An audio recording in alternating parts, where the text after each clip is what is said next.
வணக்கம் நண்பர்களே, நான் உங்கள் ஏகே. இப்போ நம்ம பார்க்க போகிறது ரொம்பவே முக்கியமான நியூஸ் என்னன்னு கேட்டிங்கன்னா, WWE முன்னாள் ஓனரான வின்ஸ் மிக்மேன் பையனான ஷான் மிக்மேனும் AEW ஓனரான டோனி கானும் 2 பேரும் ரகசியமாக ஒரு இடத்துல சந்தித்து பேச்சுவார்த்தை நடத்தியிருக்காங்க. அது என்ன நடந்துச்சுன்றது இப்போ லீக் ஆயிருக்கு. அதை பற்றி என்னன்றதை ஃபுல் டீட்டெயிலாக தெரிஞ்சுக்கலாம். வாங்க நம்ம இன்னைக்கு வீடியோக்குள்ள போகலாம். அதுக்கு முன்னாடி நீங்கள் நம்ம சேனலை சப்ஸ்கிரைப் பண்ணி பக்கத்தில் வர பெல் ஐக்கனை ப்ரெஸ் பண்ணி வச்சுக்கிட்டு இந்த வீடியோ தொடர்ந்து பாருங்கள். இந்த மீட்டிங் எப்போ நடந்துச்சுன்னு கேட்டிங்கன்னா, ஜூலை மாதம் 29ஆம் தேதி எங்கே நடந்துச்சுன்னு கேட்டிங்கன்னா, ஆர்லிங்டன் என்ற பிரைவேட் ஏர்போர்ட்டில் நடந்திருக்கு. அந்த ஏர்போர்ட்டில் நடந்ததில் சிசிடிவி கேமரா ஃபுட்டேஜ் லீக் ஆகிருக்கு. அந்த சிசிடிவி கேமரா ஃபுட்டேஜில் தான் இவங்க 2 பேரும் சந்தித்தது இப்போ உறுதியாயிருக்கு. அந்த ஃபோட்டோஸ் தான் இப்போ நீங்கள் பார்த்துக்கிட்டு இருக்குது. இதை பார்த்தாலே உங்களுக்கு தெரியும், வின்ஸ் மிக்மேனோட பையனான ஷான் மிக்மேனும் AEW ஓனரான டோனி கானும் சந்திச்சிருப்பது அது கிளியராக உறுதியாயிருக்கு.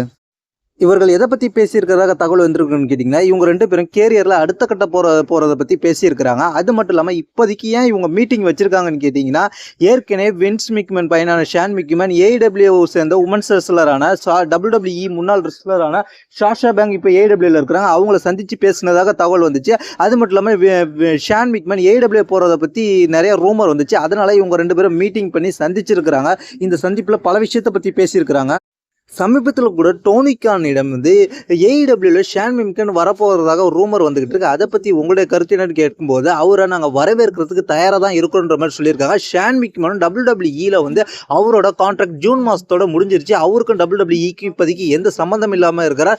கூடிய சீக்கிரத்தில் அவரை AEWல பார்க்கலாம். அதுக்கான பேச்சுவார்த்தை தான் போயிட்டு இருக்கு. ஏன்னா ஏற்கனவே பிஸ்னஸ் மைண்டில் இருக்கிற ஷான் மிக்மேன், அதே டைத்தில் டோனி கானும் பிஸ்னஸ் பண்ணிக்கிட்டு இருக்கார், ரெஸ்லிங் பிஸ்னஸ். 2 பெரிய ரெஸ்லிங் கம்பெனி ஏற்கனவே பெரிய கம்பெனியில். அதனால இந்த சந்திப்பு ரெஸ்லிங் வட்டாரத்தில் மிகப்பெரிய பரபரப்பை ஏற்படுத்தியிருக்கு. இது எந்த கட்டத்தில் அடுத்த கட்டத்துக்கு மூவ் எப்படி போகுன்றதை நம்ம பொறுத்து தான் பார்க்கணும். இதோட அடுத்த கட்ட மூவ் என்னன்றது தெரிஞ்சுக்கணும்னு வச்சிங்கன்னா, நம்மளோட வீடியோவை தொடர்ந்து பாருங்கள். நம்ம சேனலை சப்ஸ்கிரைப் பண்ணி வச்சுக்கோங்க. தேங்க்ஸ் ஃபார் வாட்சிங்.